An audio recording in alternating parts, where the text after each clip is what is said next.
wait for some people to get filtered in here. All right, guys, welcome to the Wednesday night edition of Baitman Live, and I've got my longtime friend and now amazing MLF, I'll still call it FLW Invitational Angler, Jake Lawrence. Welcome, Jake. What's going on? Glad to be here. Yeah, man. So we're live on both YouTube and Facebook right now, and I appreciate everyone jumping in. And once you get in here, hit the like button. And if you've got questions for Jake, drop them in here. We're going to talk a little bit about offshore fishing, ledge fishing. We'll talk a little bit about live scope and not using live scope, and of course, we're going to talk about baits. But Jake, let's get caught up, man. You've won a lot of money this year. We've had a good year. You went from more than just the guy that guides duck hunting in the winter, and then guides fishing in the spring, summer, and electronics guru to the dude that just proved it and went out there and got it done. So it's been fun watching you do what you've been doing.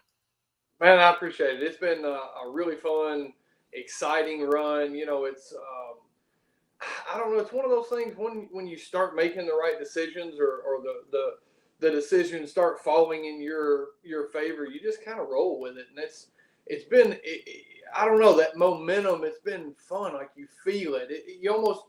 You feel that positivity just as much as, you know, when things aren't going well and kind of that negative feel, that dredge that you get from it. And so it's been a lot of fun this year. I don't want to say that I'm waiting for it to kind of end, but it is kind of amazing how long we've kept this little stint going, and certainly hope we can keep it through a few more of them this year. Yeah, absolutely. I mean, and it's not just been on invitationals. I mean, you've done well on the Toyota series. You've won what, one Toyota or two this year? One and second in the other. So we still have one more in the Plains division in September. It blows my mind that the Plains division, they include Kentucky Lake in that. Like, there's no plains here, but whatever. I like it though. Anything that has Kentucky Lake on it, I'm okay with it. We can call it anything we want. Well, let's talk about the Tennessee River, Kentucky Lake just a little bit. Other than you just being from here, what is it that, whether you go to Pickwick or Wheeler or anywhere on this river system, that makes you so comfortable? Is it just your style, or is it how fish set up offshore? I mean, it's a combination. Of course, anytime that you're comfortable with anything that you do, whether it's fishing or whatever it may be, you're always going to do it better and generally be, in this case, I'm going to fish clean. I'm going to fish to my, peak ability, I guess, so to speak. Anytime that you're confident, you're going to perform pretty well at the height of your ability. But as far as exactly why that is, it's a fairly complex answer, I guess. But, the Tennessee River, although it is diverse, it fishes fairly similar. Like once you understand what they do, say here on Kentucky Lake, it's somewhat similar. There are little nuances between each lake, but they all in general will kind of do the same things. And it's all a current-based thing. Once you kind of understand why they relate and where they're relating to based on the water conditions, it really will tell you, and I guess back up, it'll cut out a tremendous amount of water and kind of eliminate the bad and show you exactly where all the good should be. Yeah. Well, let's talk about some baits for a minute. What's everyone's got the scope baits, the sonar minnows and stuff like that. But one thing I saw out of you this year is you had the old ball and chain, the old Carolina rig out. Absolutely. So with all the crazy new stuff going on, what possessed you to go, you know what, I'm just going to fire out a Carolina rig? Yeah, so really I guess to kind of break it down in essence, bass fishing now is very different than what it was to me, say, even 15 years ago. And in that, back then we had each angler at this level or even levels, higher than the invitationals, you had a certain technique that you were extremely good at, probably had a lot more time with it than most of the competitors and most fishermen out there. And so you were able to develop a foundation of knowledge that was more extensive than most people. Therefore, you would generally kind of outfish people that were around you, even doing the same technique. And the really good anglers would be very good or pretty good at most everything else. But there was always one technique. You always think of like Denny Breyer with a jig, and Yep. Van Dam with a crankbait, and there's so many people that are kind of known for one thing. Again, they're all great anglers at a lot of other techniques, but where we are in the sport now, everyone has all of the resources. Again, watching Baitman, we're learning. I guarantee you, I will learn something tonight that I did not know, prior to this podcast, and everyone listening will hopefully do the same. And so, with all of the resources that we have available, we're all learning at such a rapid rate, and it's, I mean, honestly, we can all skip a jig. We all know when and where that fish is gonna slide under that dock. Mm-hmm. And again, forward facing, we're all able to cover a tremendous amount of water now, very, very efficiently. So it's changing in the sense that it used to be, again, when things lined up and it was kind of your time, so to speak, your technique lined up,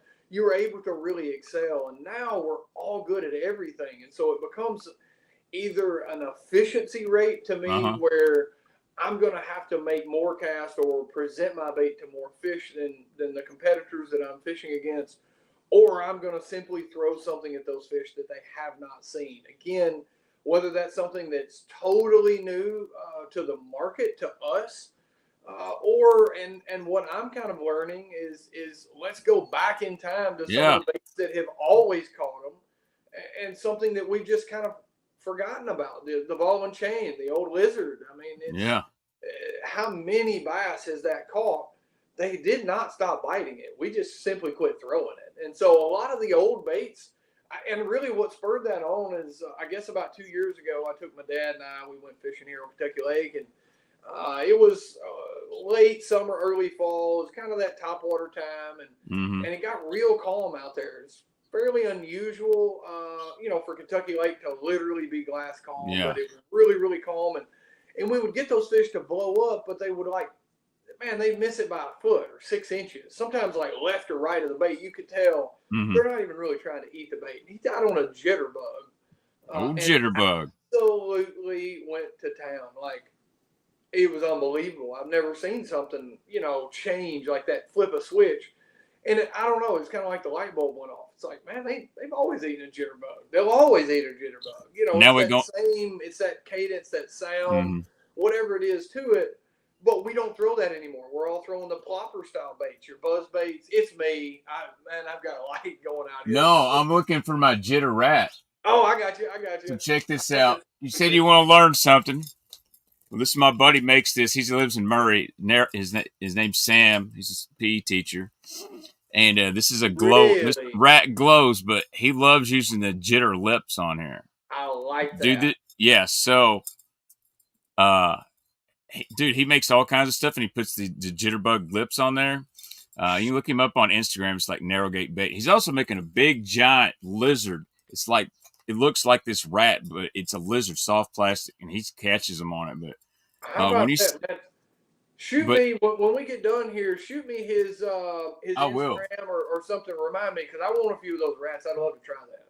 Yeah, dude. It's but like you're saying, I'm a guy that I sell a lot of baits on the whatnot. I've always been known as a guy that I got a lot of OG baits. One, because I like the value to them, but I love the history of baits. And Jay Beffa said here on Facebook, about the Carolina rig. Lloyd Pickett Jr. is one of the most consistent with the old ball and chain. If I had someone said Carolina rig, I'm old enough. I know who Lloyd Pickett Jr. is. Yes. So I, when you talk about crankbaits, it's David Fritz for me. But absolutely, yep. These older baits and stuff, people aren't hunting them just to auction off and make $1. They're hunting these old bandits because one, fish still bite them. Yes. They haven't seen a jitterbug in the back of Moore's Resort. I promise you, 20 years ago, maybe the last time I was back there fishing. somebody seriously fishing it, not just someone off the bank, Right. but there's old worms and stuff. People are always looking for like the man's jelly worms, and there's the phenom worm from Mr. Twister out on the Yep. ledges, and Yep. that Lucky Strike ringworm, because they see so many power worms or the newest, latest, greatest. Every time someone comes out with a bait, whether it's for forward facing or not, if it's got some height, they've seen the mag drift 5 million times. You could now go back Right. behind guys with the old school bass tricks and catch some fish. So it always comes full circle. You know what I mean? But It does. you're a dude that likes baits too, so I know I'm every time. kind of a bait geek. Like it's a good thing my wife's not in here. She'd be piping in right now. I'm just you asked me. Jake asked me, "Do you want me to come over or do this remote?" And I said, "Bud, you got to do it remote. You can physically not fit in my bait room. It's terrible.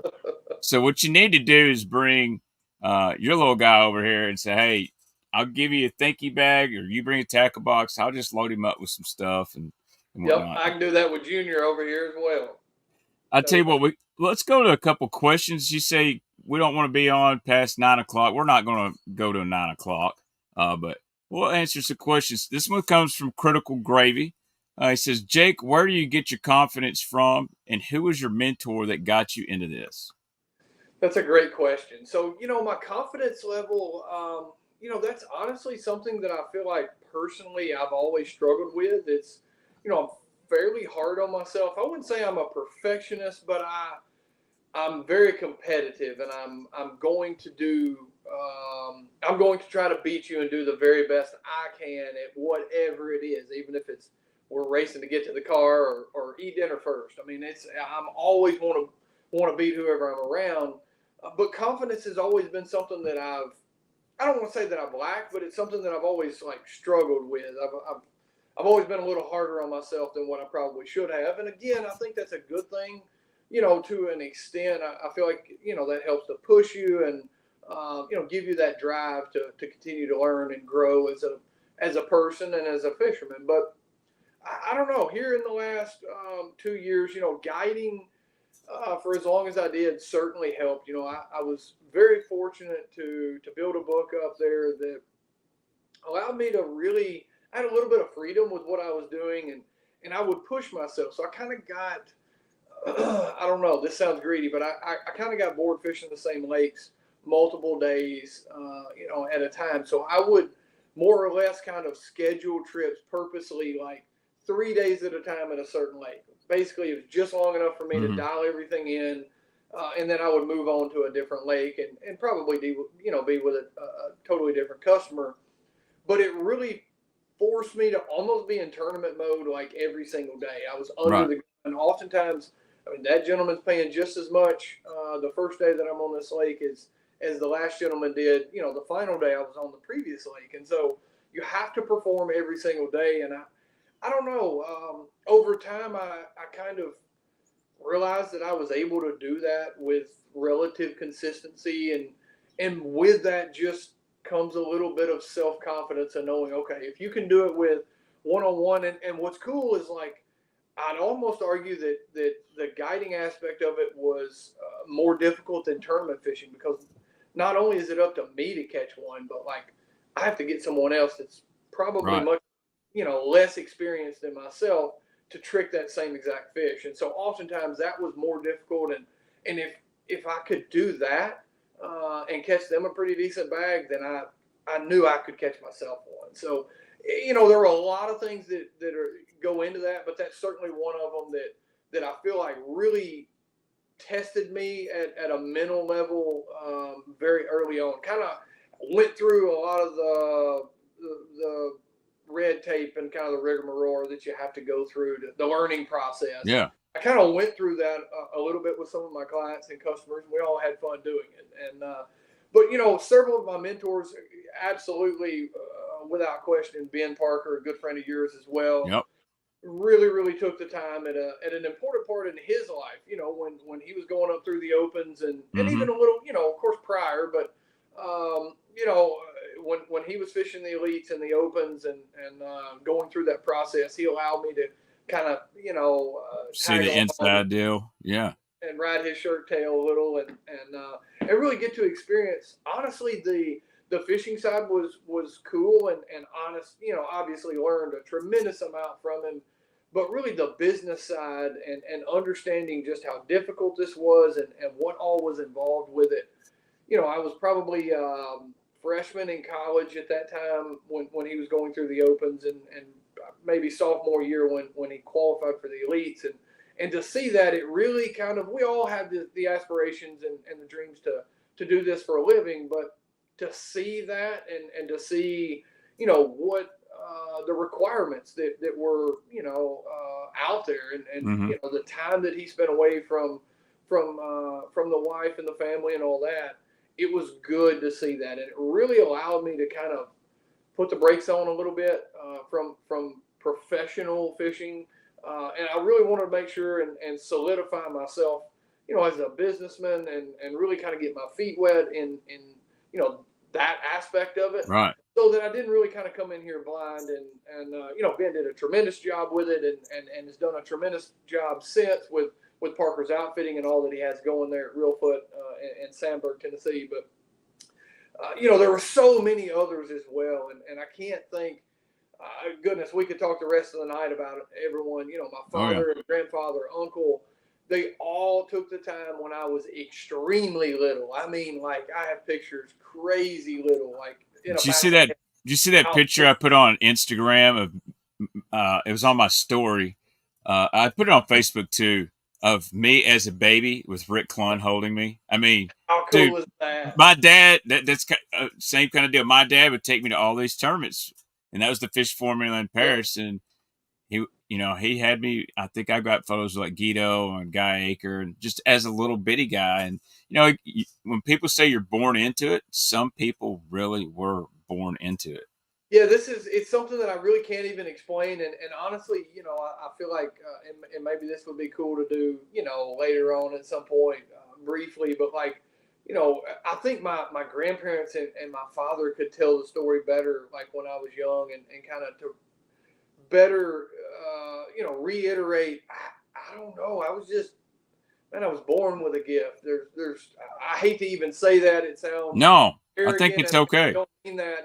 I mean that in the most humble way possible. I understand that this was.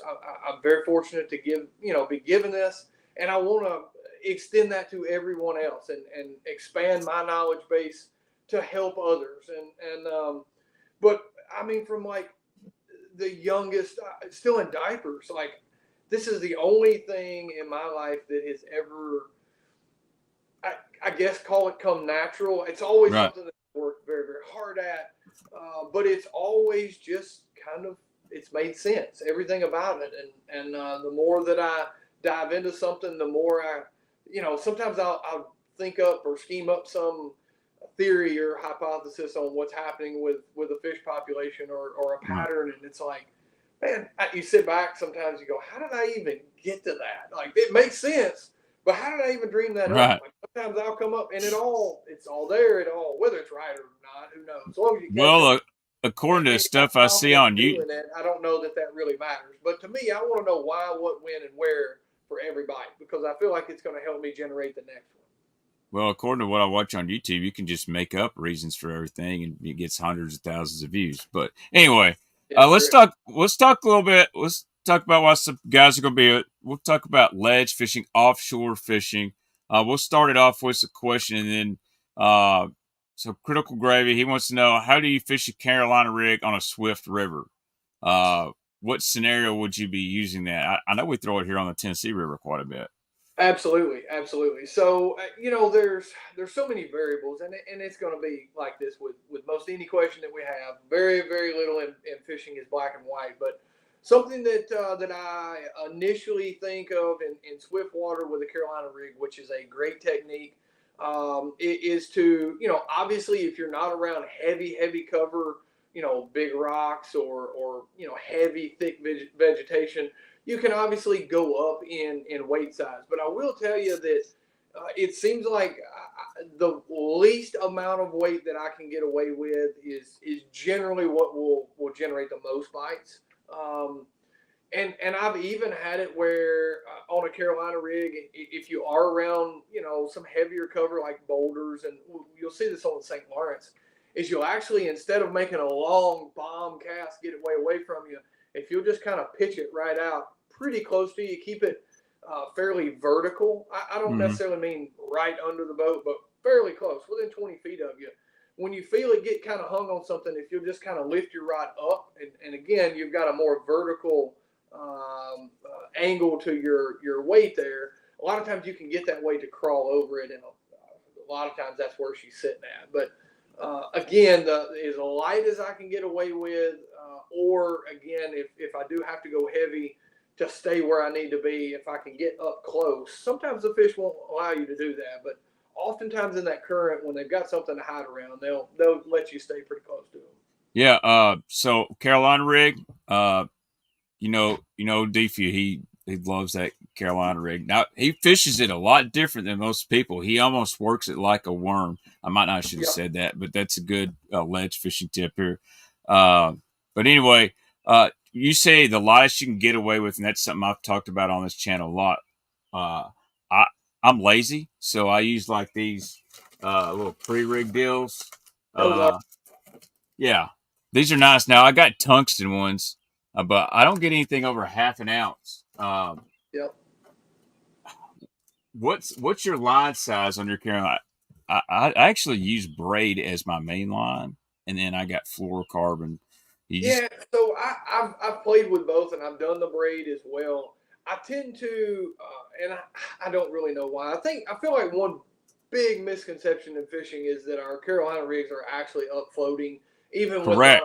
non. If once you drag it 2 or 3 times, every time you drag it, the bait will slide closer to the bottom, and that's I always have used fluorocarbon even for my leader, Yep. just get a little more feel. It's so hard to feel one when they pick that weightless bait up in the back there with that leader. So I use 20-pound mainline, with my weight to my swivel, and then usually like a 15 to 17-pound leader. Again, all fluoro. Although I have experimented with a braid, I do generally go with a lighter wire hook than what I would say on like a Texas rig worm. Right. Again, if I can get that bait to get even just a couple inches off the bottom, I want it to sink as slowly back to the bottom as I can. So I usually use like a 3/0 hook. And that braid, I tend to open that hook up on the hook set. So that's why I go with that 20-pound fluoro. It's really, I love the feel of the braid, but I open that hook up a little too much. I'm not as strong as you, Jake. I got the wimpy hook I sets. know it. I get excited on that big But pole. I ain't gonna lie though, and I had it at Pickwick. I had that braid on, throwing that football jig. Oh, Yep. dude, when they sniff on it in that braid, you set the hook on them, you hurt them. Yep. So, It's over. but all right, on your Carolina rig, it's June. It's Kentucky Lakes, Tennessee River. You decide to throw your Carolina rig. What baits you gonna throw on there? Yeah. Or is there a certain style of bait? I'll be honest, something a little sneaky that I know guys do. They use a soft jerk bait on a Carolina rig, whatever Yep. brand. So that was exactly, you stole what I was, my Damn. sneaky deal that I like to do is I'll take a little fluke style bait, and something that doesn't have a lot of movement. So generally earlier in the year, and this is always subject to change. You just have to kind of let the fish tell you what they want and what they're liking, even from day to day. But generally earlier in the year, and when I say early, we're still talking summertime. May, late April through, call it 1st of June, which is kind of early summertime, when the fish generally in our region will first start to head offshore. I'll start with something with a lot of action. Your creature style baits with a lot of flapping crawls, and your brush hogs, your lizards, and that sort of thing. But as the summer goes on, I'll even, like, one of my favorite things, and I've not done it a tremendous amount. I actually got on this last fall, but I was throwing a big, like a 4 1/4 flapping hog, which is just a kind of a straight tail, almost like a beaver style bait. It's got a lot Mm-hmm. more appendages on it, but it doesn't have any action. It just kind of glides through the water, very similar to the fluke. And man, I caught a lot of them. I think they were feeding on brim and bluegill Right. in the area. I've seen a lot of them forward facing, and But again, I just feel like later in the year, the oxygen levels get low. Even though the water temperatures are really high, a lot of fish that you see are somewhat sluggish and kind of lethargic. They're not Mm-hmm. zipping around like they are earlier in the summer. And so a lot of times my baits, I'll tend to try to kind of match that. Right. And you notice when you're catching one, reeling one in. So you catch a fish in the middle of March, April. It's hot. It's fighting. It's got muscle built up.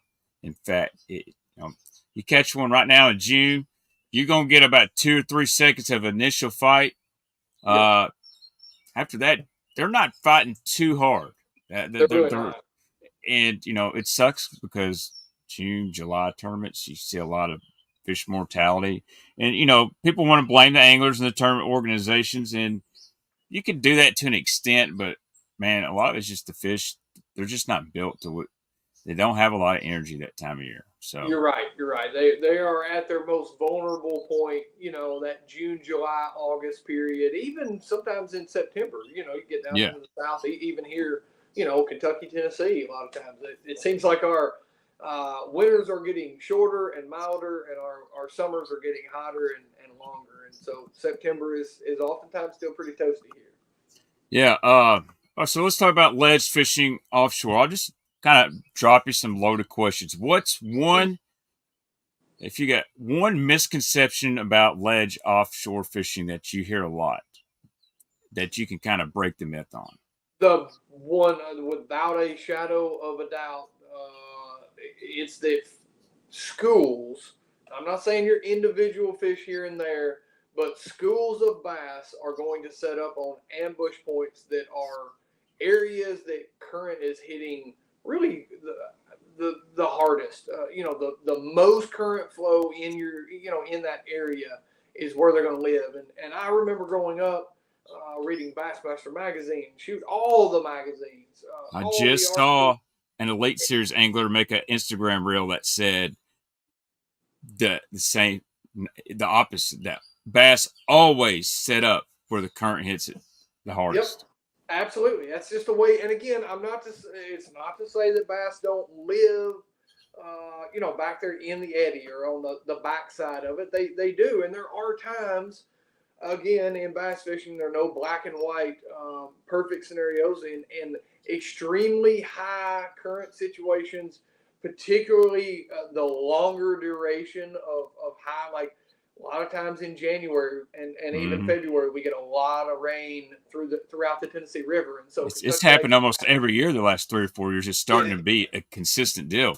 it has, and so like for almost the whole month of February and March, they'll pull 100 to 150,000 cubic feet per second here on Kentucky Lake. That's a lot of current, and so they will group up in the eddies, kind of tucked in behind. But generally speaking, the majority of the year, they're going to live on the places what little current we have, whether it be wind driven or just less amount or smaller amount of current flow generated through the dam.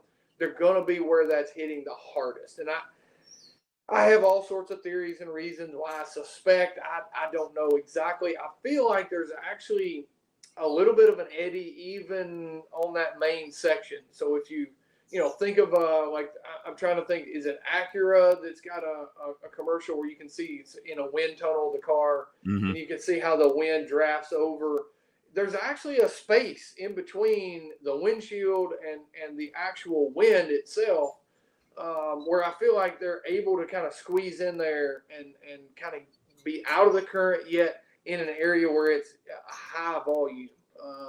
Again, I don't know. I've never swam down there and felt it myself, but there is something there because throughout any river system, and really, offshore fishing is intimidating. There's a lot of water out there, but once you break down and understand where they like to get, fish is extremely small, and it's kind of unfortunate now that we all know how to do it, or a lot of us know, and Mm-hmm. we have such great technology that shows us exactly where they should be, and then if they are there, it'll show you that's bass, and so everything's kind of gotten a little more crowded. We're all having to get a little tricky and kind of do some off the wall things sometimes to get those fish to bite.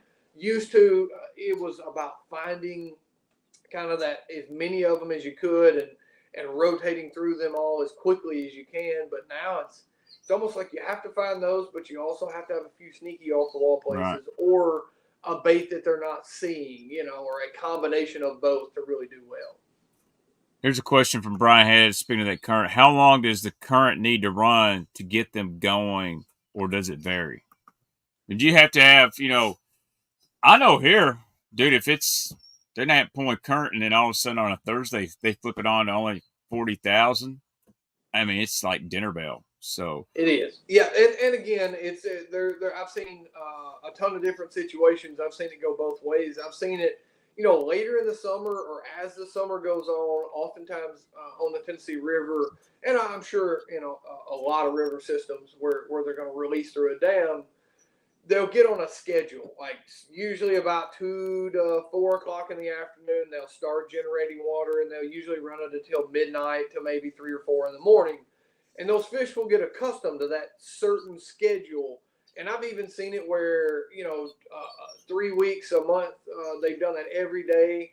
And for 2 or 3 days, they don't generate any water during those same time periods, and the fish still act exactly the same. Like they're just on such a certain schedule that they, even when things aren't happening, they'll still kind of act right. But I've also seen the reverse effect where it would take, we haven't had current for a long period of time, and it takes them 3 or 4 days to really kind of get right and get set up. And they're out there. You see them. They just won't set up and group up and get competitive.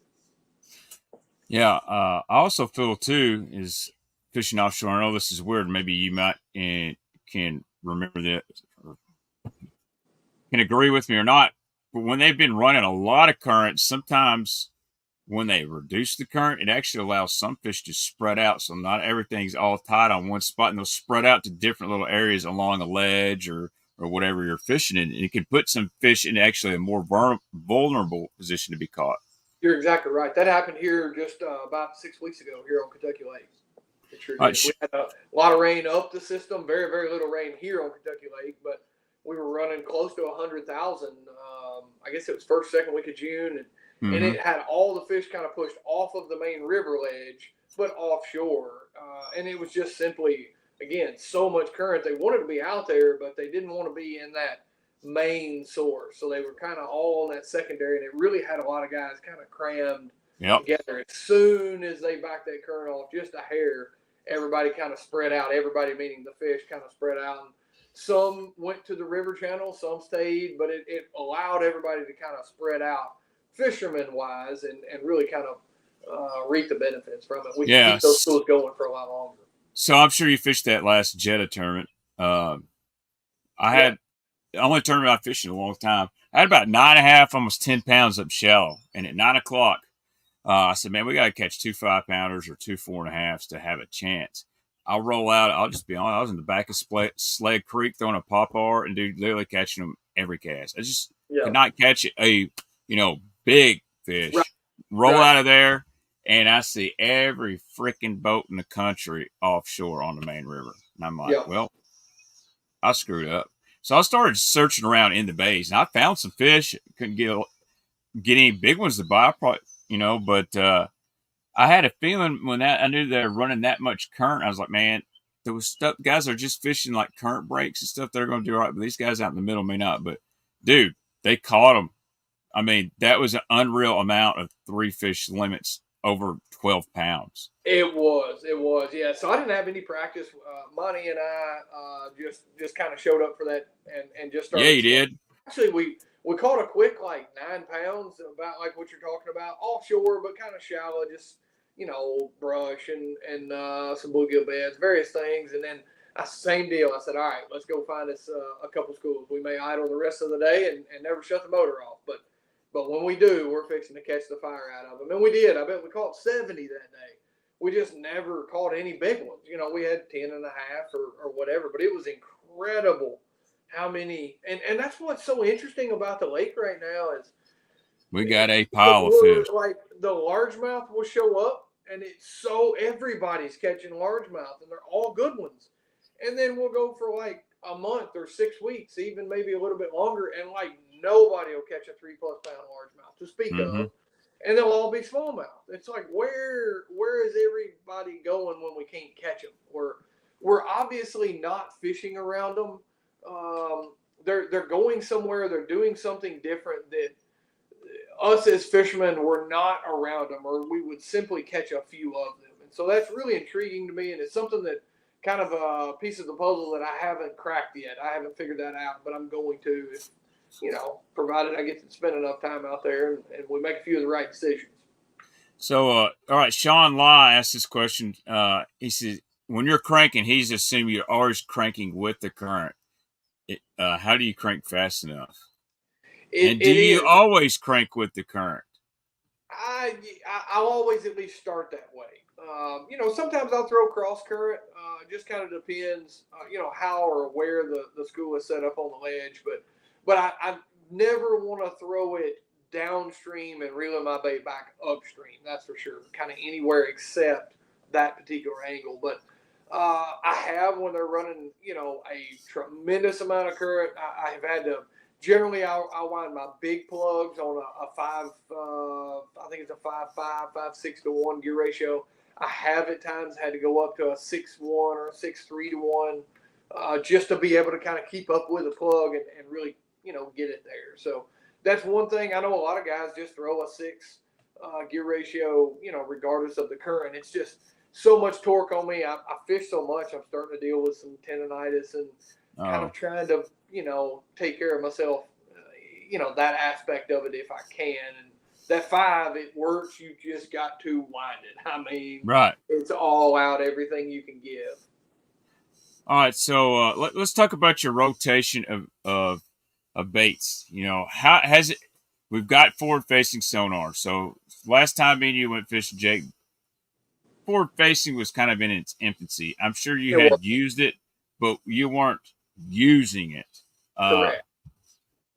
How has your rotation of baits changed now compared to like the old school days where you had a big crankbait, a big worm, a magnum spoon, a hair jig, and a football jig? That was basically a guy's rotation, and then you started seeing guys integrate a swim bait in there. Now, are you got 6 different spinning rods on there, or because of forward facing, are you looking for more individual fish offshore versus big groups of fish? Yeah, so it's it all just depends on where I feel like, or where I'm seeing, the better quality or the biggest ones that I can find. But oftentimes that is what we're finding is, and I say finding, we've always kind of known it, but we're able to be so much more efficient now with forward facing to target those individual solitary fish. Those are, oftentimes the most mature, which is generally going to be your biggest fish in the lake. And prior to forward facing, we always kind of knew that was out there, and we were capable, but we were never able to target enough of them to generate any, bite. So, or enough to keep you interested. My bait selection, I don't want to say it hasn't changed. I've certainly expanded. We have, one thing with forward facing that we found is bigger baits is not always the answer as far as catching a big bass. I've caught Right. a lot of double-digit bass in the last couple of years on little bitty, teeny tiny stuff, and I've even found out that sometimes small is the way to go because it's easier to conceal the bait or the fact that it's not real. The Correct. smaller, the more finessey, the less vibration, the less flash, the more natural that you can be. When I can present that bait exactly to that fish, I'm not calling that fish to me or to my bait anymore. I'm presenting my bait, and so it's almost a little different. Can be, however, I still have the same big mop jigs, the same big worms, the big plugs, big magnum spoons, like. All of those baits are still in my rotation. I have just added a few more finessey baits that kind of, whether the school is already busted up, or if I've already kind of derailed that school with those oversized kind of gaudy baits, then I can back myself up with these, jig-headed minnows, the dices, and kind of all the new things that we're seeing now. Yeah, I actually had somebody. They're texting me right now. Sorry, they're an Elite Series angler that's looking for some dice baits. Me I'm not too. going. I'm not. I found some, so I'm like, bro, what in the world? He's like, hey, I want to play with it. I obviously won a tournament. The proof's on video, and I'm thinking. I was thinking about last night in my sleep because why not? It's got to just it's got to create some kind of visual image in a bass or something that is something they have seen that they want to eat. Yeah, so it seems like now again with the availability or the opportunity to present your bait to a fish Right. instead of prior to forward facing where we were drawing essentially we were Yeah. drawing our the fish to our bait.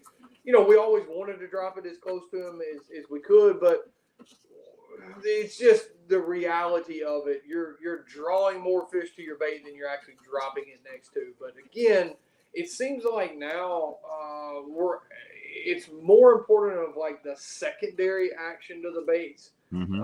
It's not the hard knocks, the extreme flashes. It's more of like your little bitty flickers, your little glimmers, the little minute things to these baits seems to be what's triggering or getting a few extra fish to commit. And that's really what we're dealing with on a day-to-day basis is, going into a tournament, obviously you have to locate these fish and understand the patterns that they're using for those particular days. But it's also your see to catch ratio is very, very important. At Champlain, the last Invitational, we were seeing in certain areas of the lake, we were seeing like literally hundreds of them.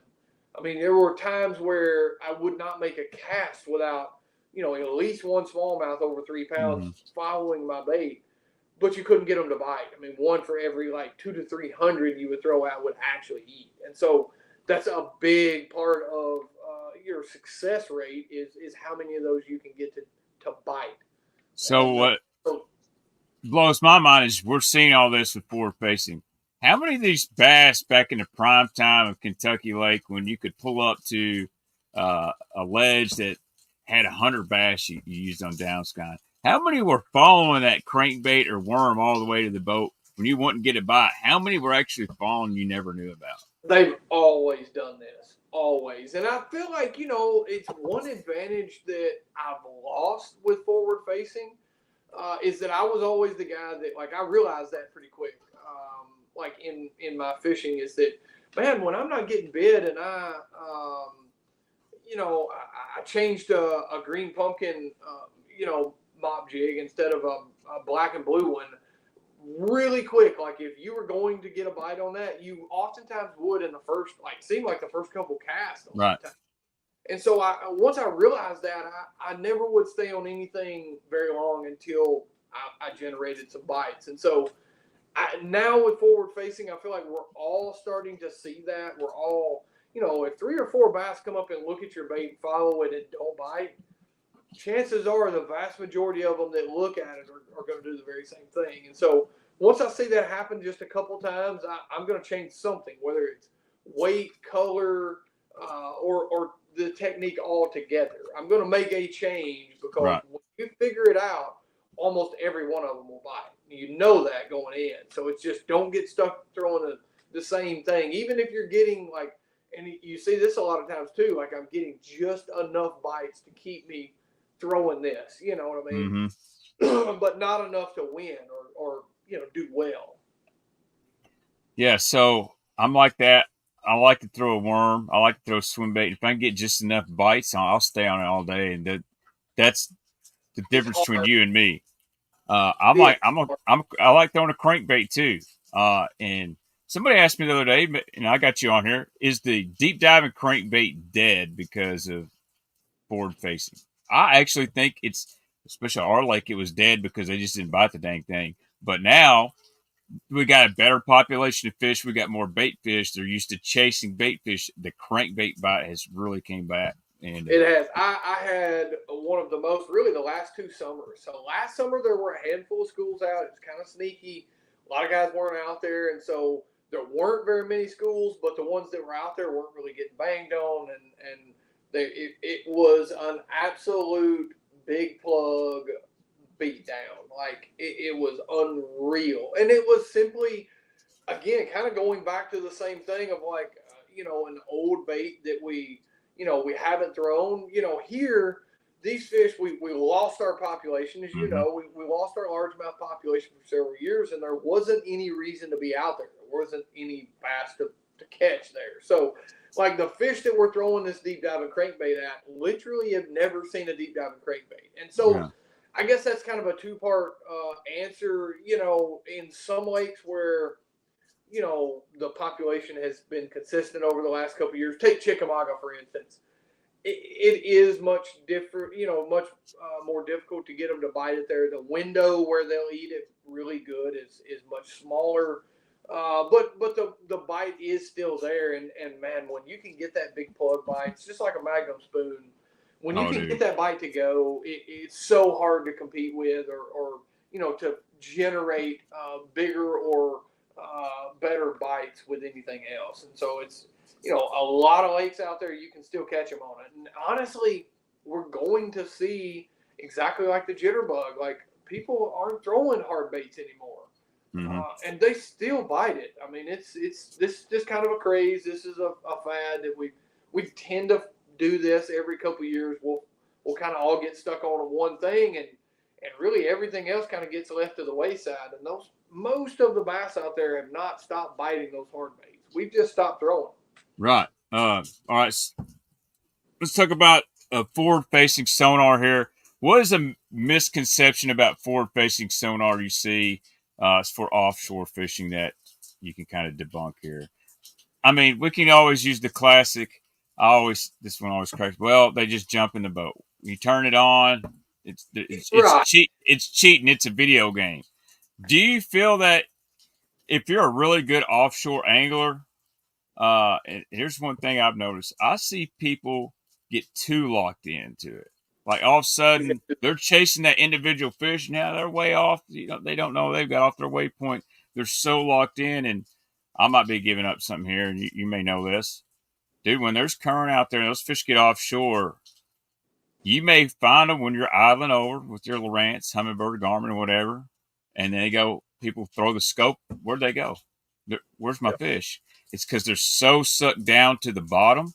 Yep. And people basically ignore it. They're too worried about looking at what's on forward facing versus going old school, get you a lineup and make your cast. Yeah. You're exactly right. Yeah. Forward facing has it's changed so many different aspects of the game, and offshore fishing is no different. But it's hard to put my finger on one particular thing. I guess, really forward facing to me, honestly, whether it's offshore fishing or not, right, it's really separated the really, really good fisherman from your average, fisherman. And I guess we're able to, and it's enabled that particular group of people to separate themselves by learning at a more efficient rate. And what I mean is, I don't mean like overall over the last couple of years, although that's true in itself. But really what I'm talking about is like when I go to a new body of water, or anyone goes to a new body of water, the reason and the way that we're able to learn where these fish are and pattern these fish is by understanding the surroundings and picking up on all of the little details that are given to us. And forward facing is just allowing us to, see so much more. There's so much of the puzzle we weren't able to see, whether it's bait fish in this area or man, the grass is a little more sparse in this particular pocket. It's not existent in this one. It's whole, really thick in here with holes, like whatever it is, we're able to learn that at a much more rapid rate. And it's just allow the guys that, and women as well, that were good at pulling in a pocket and saying, man, there's some birds in here. I see a bluegill bed over there. Mm-hmm. Like there's life, there's activity. They're seeing the small little details. The same people are doing the same thing with forward facing. We're just doing it at a much more rapid rate. So I guess, whether it's offshore fishing or not, it's really, again, because we're all so good at doing really all the techniques out there, it's really dialing all of that in faster than everyone else at a much, better efficiency rate. Yeah, that's one thing I've noticed about it. Again, I ain't even got a boat. I've just been enough with people. It's kind of an efficiency deal. It takes out the idling for 9 hours of dead water really quickly. Like you can pull Exactly. into, if you got a hunch that these bass might be in this creek arm in this pocket, you can go in there, make a few casts, and look around. If you don't see anything, well, why waste your time? But that's I feel like the reason people get upset about it, which I don't give a shit. You catch a bass however you want to. If you're fishing for a living, a lot of these guys are not fishing for a living. Uh, is I think people say, well, so and so he just uses it for a crutch. He can't do anything. Well, you heard the same about the Alabama rig. These guys in the spring were saying, oh, that guy couldn't ever catch him if it weren't for the Alabama rig. He couldn't. All these high schoolers couldn't catch fish if it weren't for the Alabama rig. There might be a little truth in there, but at the end of the day, some of those same high schoolers those guys were talking about are Yeah. now winning BFLs and Toyota series and The stuff like Toyota. that. Exactly. And you're exactly right. And forward facing is different to some degree. They're always going to be able to argue that, and look, no matter what it is, there's always going to be a group that don't like that particular change. Sure. Any change in any industry, there's going to be that group there, and that's fine. There should be to some degree, but um, it's I don't know, call it what it is. Regardless of whether forward facing was happening and the thing or not, we would still be fishing, and we'd still be doing what we're doing. It would, obviously, I'm not going to lie to you, it would be more difficult. If you look back at my tournament history in the last like 16 months, it would be very, very difficult to do what I've done, in that time frame, without forward facing, like the consistency level. Again, because I'm able to go to a body of water and break it down so quickly without learning what I'm seeing, or seeing what I'm seeing underwater. I'm not able to learn at that capacity, or that the amount of time that it takes me to do that. I can pull into a pocket and not get a bite and go, this thing's got potential. Like everything's in here that needs to be here. Maybe they're just right out here. Maybe they're all the way in the back. Whatever the situation is, I'm confident in what I'm seeing, and the puzzles that are laid out in front of me. And it just allows you to make more educated decisions much faster. And again, being redundant, but that's what this sport is at this point. When you're able to keep yourself around more fish and present your bait to more bass throughout the tournament day than the rest of the competition, your odds are better at winning or doing better. So that's kind of what we're all targeting and able to do at this point, kind of where tournament fishing is. Yeah, so we'll get off the forward facing talk for a little bit. Yeah, You yeah, know, everyone, listen, I'm not one of the clickbait YouTubers that's just making videos. I'm yeah. not. Look, I and just feel bad for guys. I feel bad for guys like you, and I've taken up for you, Jake, because I know you can catch them without them. And when you hear these old asses, sorry, some are asses, basically discredit guys and say he's just a scoper and these guys are cheaters and they couldn't catch a fish and they're just video game fishermen. I'm like, dude, I've literally been with some of these guys and caught fish offshore with them when you had to throw a marker buoy out at a right, school. They right. use these old school techniques and baits and they know triangulation, but they're not going to use, dude. would you go to a doctor who said, "Hey, I'm going to cut your skull open, but we're not going to use sharp knives or lasers or nothing like that. We're going to use Flintstone Yeah. technology." Yeah, I He'd mean, go, look at "No." and since you bring that up in the medical field, my wife's in the medical field, Yeah. and it's like you look at the outpatient surgeries now, like it's crazy what's an outpatient surgery now versus even 10, 15 years ago that, you're going to be in the hospital for several days. Knee replacements and very serious surgeries are oftentimes outpatient surgeries, and it's because of the technology that they're able to utilize. And had we not progressed there, we wouldn't be where we are in the medical field today. And so, again, I mean, there's tons of arguments, but what I want to, I guess, kind of reiterate, because I really feel strongly about this.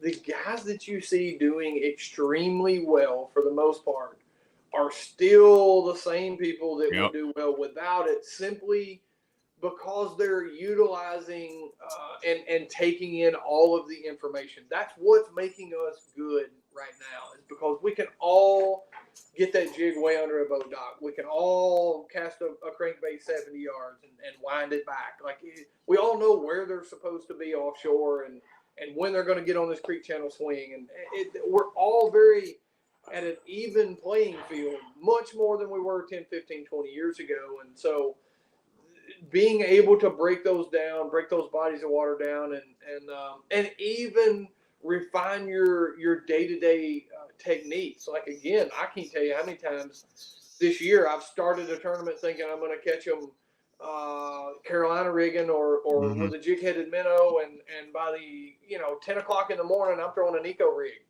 with four worm, and it's just, I've seen how those fish are reacting today, where they're positioned or how they're positioned and where they are based, on the structure or cover around them. And I feel like that Nico rig is what I need to present to them. And so you just make those decisions as you see what's happening. And again, it's all about efficiency right now.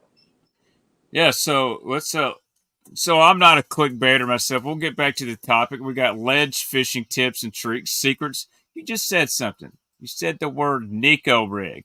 So the Nico's gotten really popular the last couple of years. And Jake, you're really one of the first guys I was ever with throwing a Nico rig. We went up the dang creeks there on South Kentucky, shallow. Yep.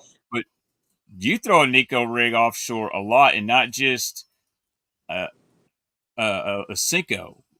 Yep. What are some of your sneaky little Nico baits and some little hacks you've got that you want to share? Yeah, absolutely, absolutely. And it's the Nico rig, tomato. Yeah, exactly.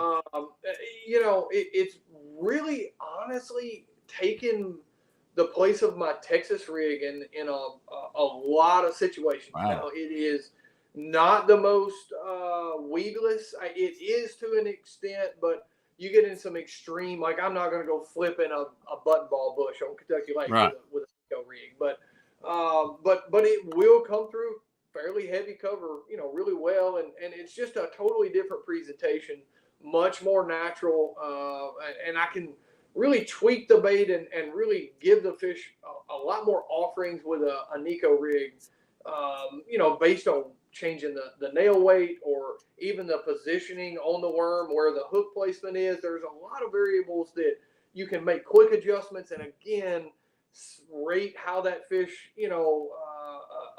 was affected with that fish, or excuse me, affected by that presentation. I've seen so many times just a minute little change will really, really change the attitude or the mood of the fish. And so, the Nico rig, I actually, the very first Toyota win pre-live scope back in 18, I think it was, I utilized an oversized Nico worm, and I caught a lot on a scrounger, a trimmer head as well. But as the tournament progressed, and that one kind of the main school I was utilizing had gotten educated to that trimmer head, I had to go to something else, and there were a lot of big ones in there. But there were it was a big school, and so you wanted to stay big in your profile. And one worm that I've been throwing here really the last like 6 months is that Yamamoto Oki worm. It's a 10-inch straight tail worm. It's a big worm, I'll but it's find got this that on Tackle floating material. Warehouse. And something that's really cool with a Nico rig, and again, it kind of goes back to that secondary action that we were talking about is I found times when they want that floating style worm, when it hits the bottom and you're shaking it and it'll kind of wave at them, so to speak, and then just kind of sit there on your slack line. I've seen when they like that. They want that aggressive kind of stand-up action. But Right. I've also seen that secondary action of when it hits the bottom and you shake it and you leave slack and it just kind of slowly falls over like it's dying. I've seen that secondary action, dying action, kind of be the triggering factor. And so it all kind of depends. I've even taken the little Ichi worm and cut the tail off. I do all kinds of different things, but I've gone big and small with this Nico to accommodate really kind of what the fish are feeding on and what they want. So when you're using a big 10-inch worm, I hate to cut you off. I'm trying to get you out of here by 9 o'clock.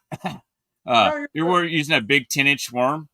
Are you using that on a bait caster, like BFS style, or are you still throwing it on a spinning rod?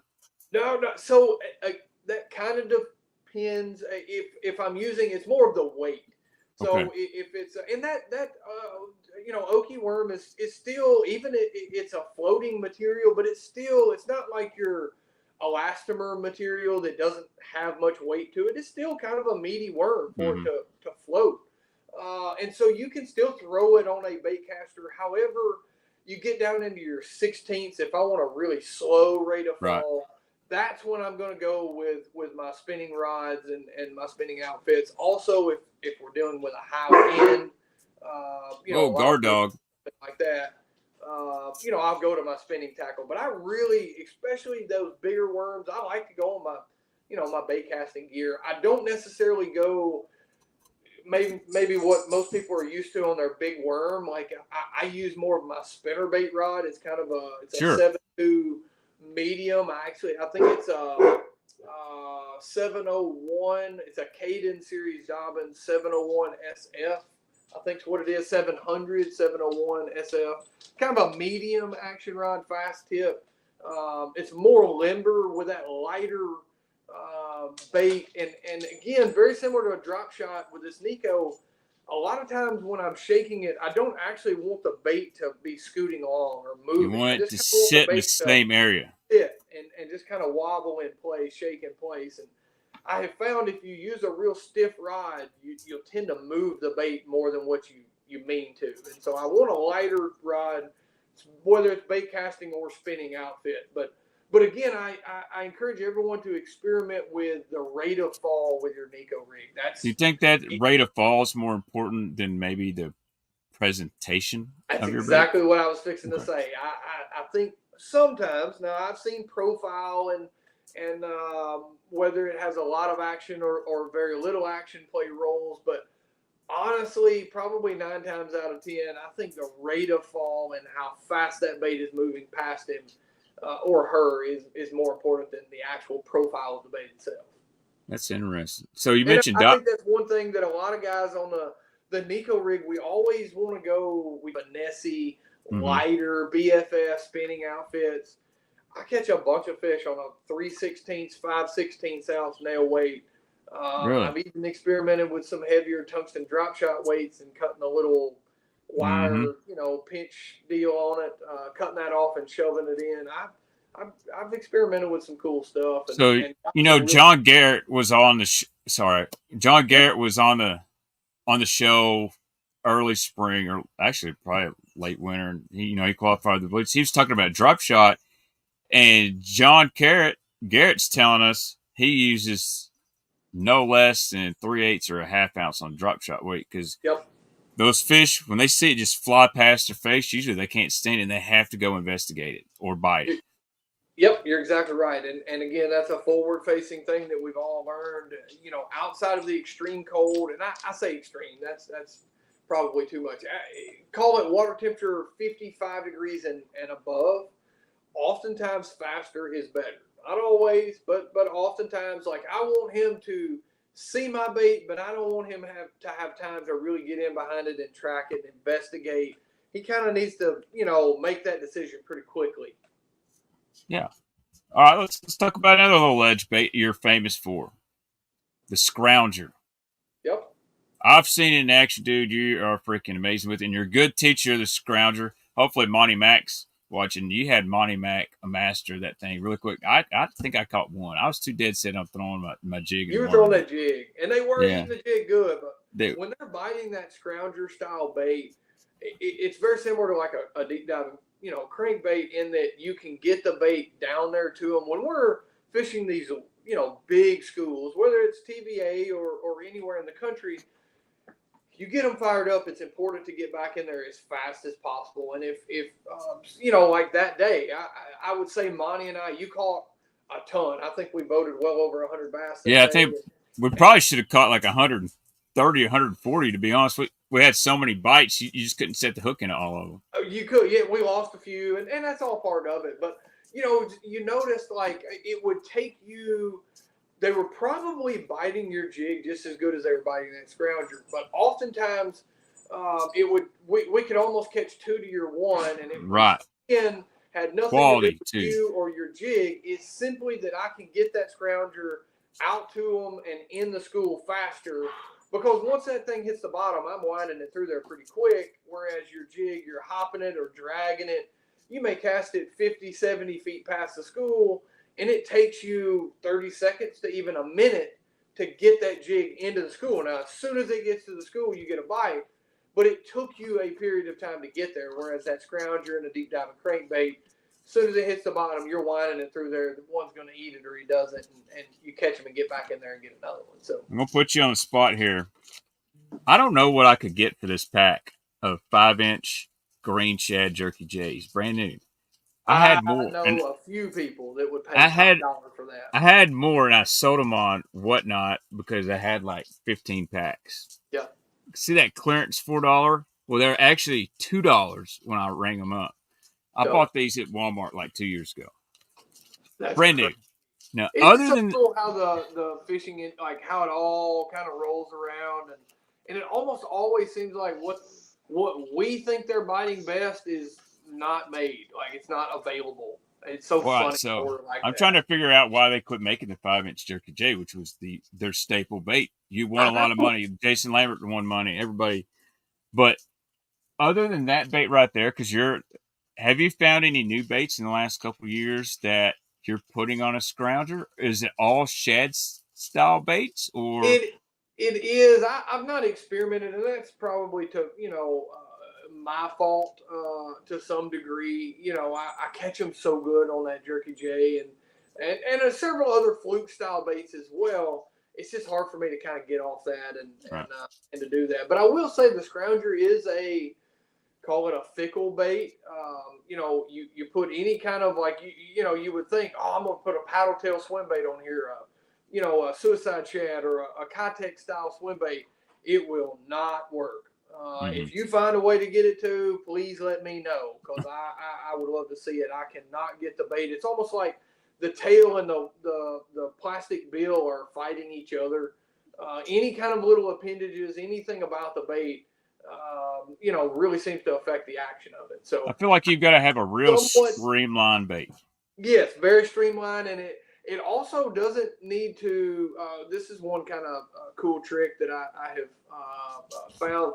The bait doesn't need to be positioned very far below the jig head. So like if you hold the bait up like this and you've got the jig head here, you don't want the belly of the bait here to be positioned way below the jig head. It's something with the way the water displaces over it, moves over it. It really throws the wobble off. But most of your fluke style D-shads, your jerky J's, like any of those fluke style baits, most of them will work on it pretty well. So what's one thing about a scrounger most people are doing that you don't recommend? The one thing I learned from you, I used to throw it on a heavy line. If I'm going to throw a scrounger now, I may not get down to the 12 you do, but I like about a 14.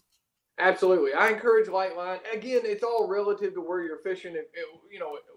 Where Kevin is referring to, we were trying to keep the bait, deep in that 18 to 25 range. And, with that upward facing bill, and it's kind of wobbling back and forth.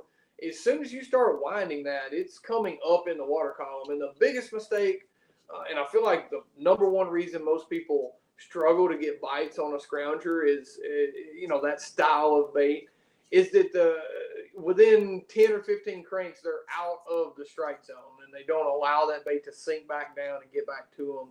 It's great when they're up in the water column, and you can even go to lighter heads to keep it up easier. But when they're on the bottom, you need to keep it down there relatively close. And that particular bait, it starts climbing as soon as you're winding it. So to keep it down, say 2 or 3 times per cast, I'll actually hit my button and feed line back to the bait and let it get back down to them.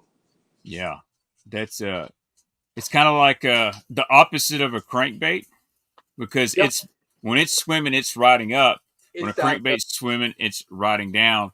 And like Darius here, he said he uses braid, and that's actually something you may not like it. But when I was learning to fish a spinnerbait out deep at night, one of my good friends is Kelly Jordan. He says, "Hey man, I tell you what to help you get more bites or land more fish." He said, "Start using braided line because you can feel that blade." And Yep. he said, "You won't realize how slow you can actually reel a spinnerbait, and that blade's turning, and you're actually on the bottom." Yep. A lot of guys will start reeling faster because they can't feel the blade using mono. This is kind of before the fluorocarbon days. And he was right. I started throwing a night spinnerbait on braid. Man, you could creep that sucker and you feel that Colorado blade. Thum, thum, thum, thum, thum, thum. Yep. And it gets you into, all right, now I throw it on mono, but I'm rolling it way slower, knowing that blade's still thumping. Yeah. So. The one thing, I'm not a big braid, if I'm fishing heavy vegetation and I'm having to rip up, a chatterbait or a spinnerbait, rattle trap, something like that, I'll throw braid, but I'm not a huge braid guy on my reaction style, my moving baits, my winding baits. However, if I do, again, heavy vegetation or whatever the situation may be, or again, like what you're talking about, I encourage you to go with a much lighter action rod than what you would traditionally throw, because that lack of stretch really, really makes a big difference in how fast you're feeling that bite. It's amazing the stretch, how much slower or longer that energy is transferred up your line. And so what I have found is I will miss, you say the fish are short striking the bait.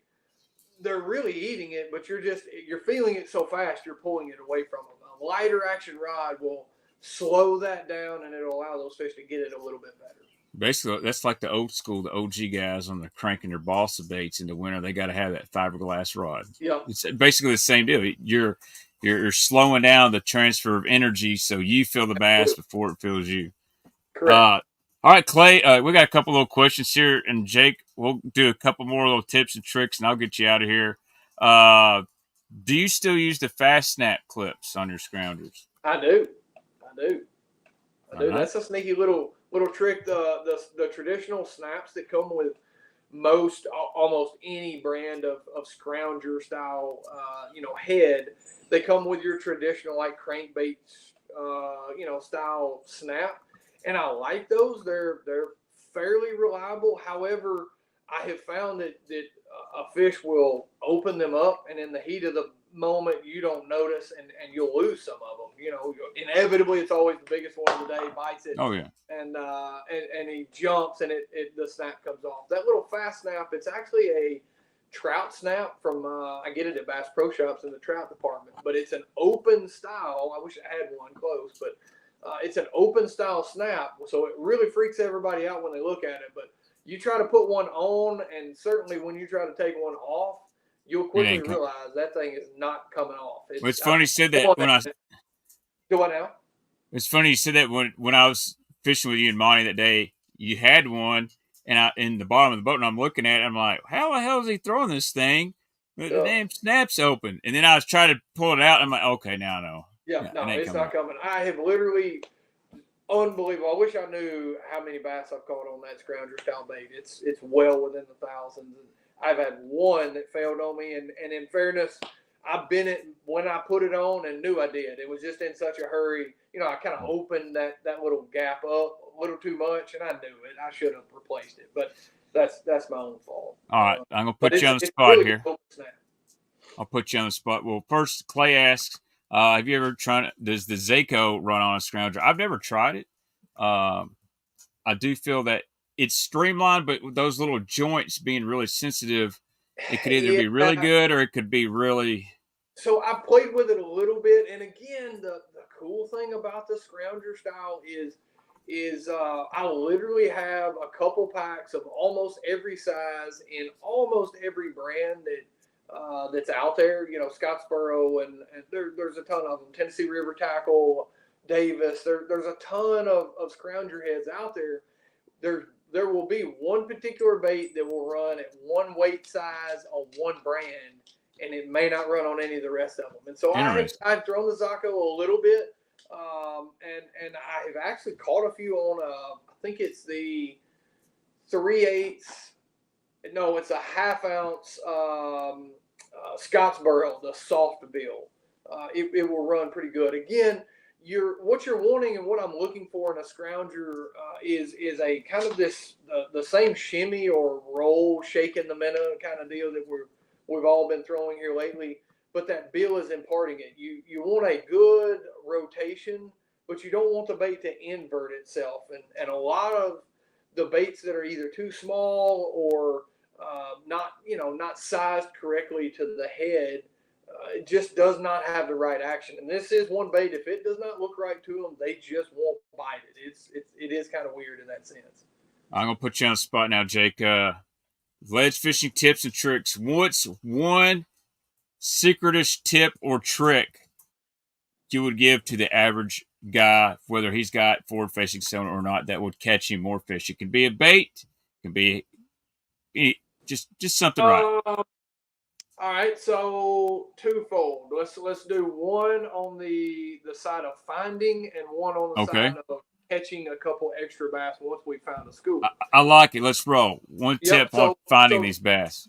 To find a school of bass, it's gonna sound silly. It requires you to find at least one school of bass first.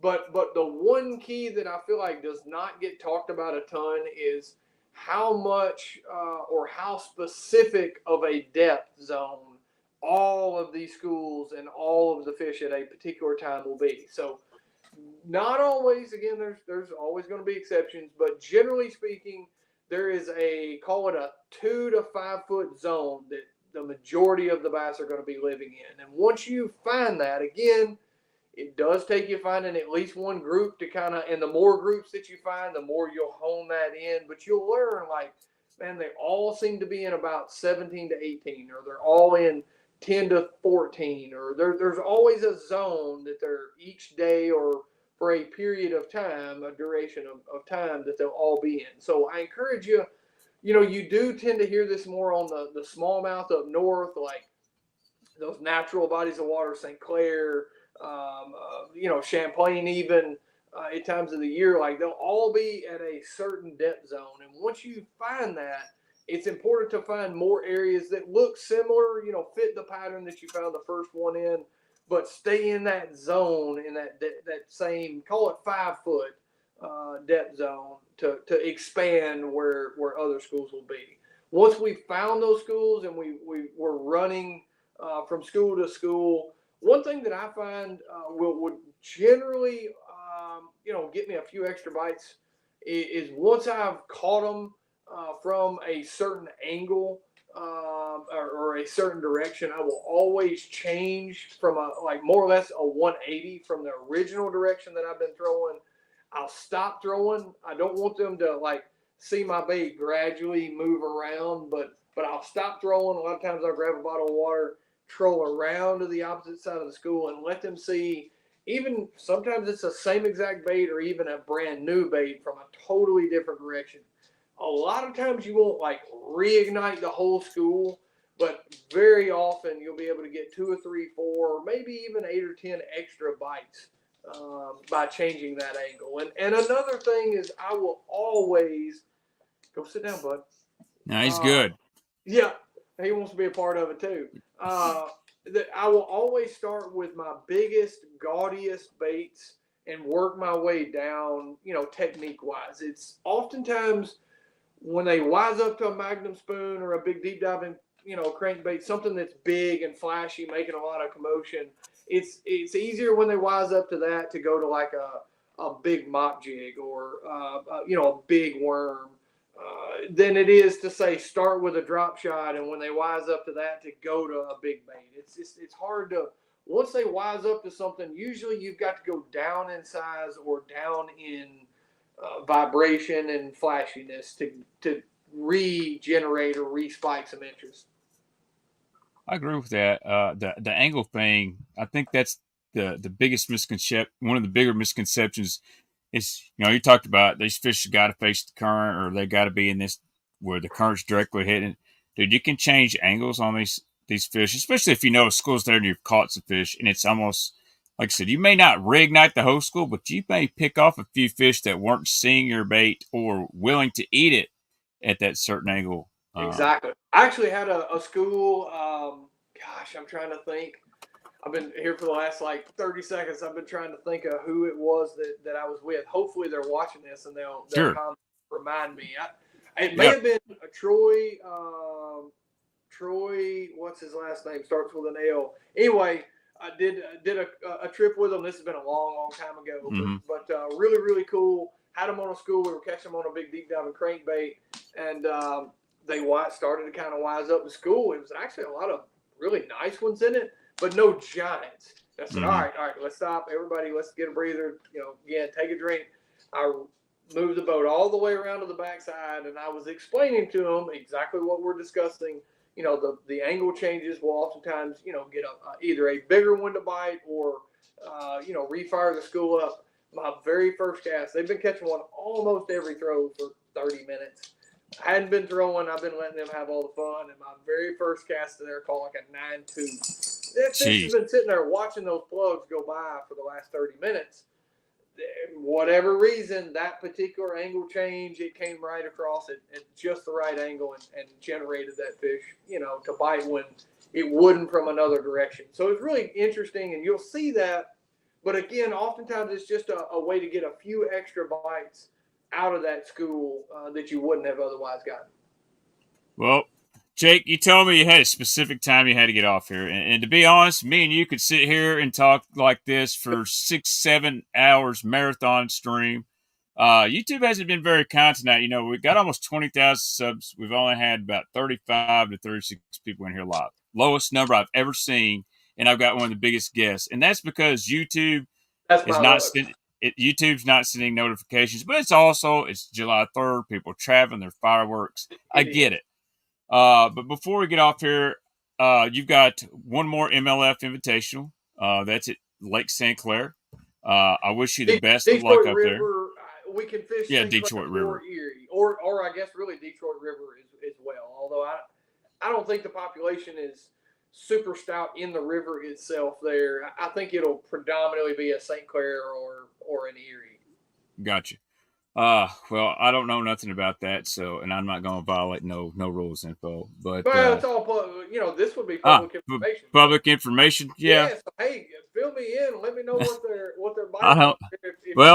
Jake, get the biggest top water you can and paint it chartreuse. So and I did a cool deal on the way back from Champlain. Watch out, bud. We're almost done. I'll give you some ovens. Is that Labradoodle? On the way back from Champlain, we decided to stop in over there at St. Clair and actually got a chance to catch my first muskie. Dude, that's sweet. I've always wanted to do that. It's really cool. We don't have very many, obviously in the area, and so that was one thing I knew. I felt like I was going to see, on forward facing, and I definitely kind of checked that one off the list. But something else that I saw really cool up there. Holy cow, that place is full of sturgeon. Like I knew it had sturgeon in it. But I bet we saw like a dozen of them jump, do that spiral thing, and saw a bunch of them on forward-facing sonar, and it was really, really cool to see them up there and watch them. We followed several of them around, and so it was really kind of neat. But, St. Clair, and Erie, what a tremendous place to end the year on, and kind of let the AOI kind of fall where it's going to be. And it's a little intimidating up there, as big as it is, and it's fast. Like I'm a contour oriented fisherman. Like Mm-hmm. when I see them sitting on this little break line, it helps me to understand where the next ones are going to be.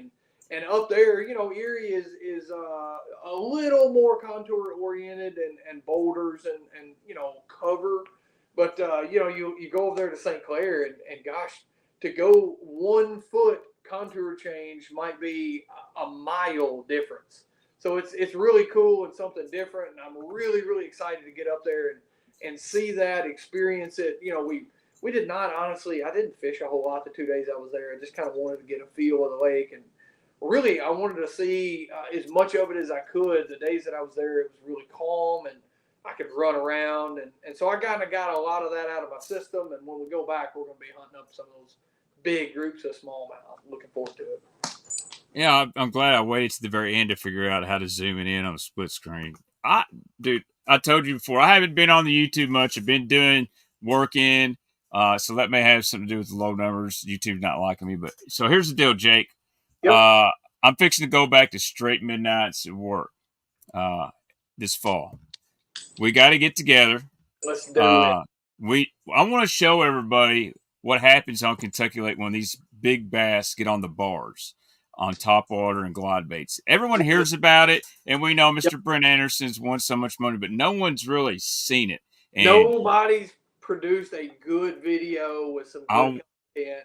I'm willing to sacrifice some fishing time and bring the big camera with the 20x zoom that I filmed Mark's show with.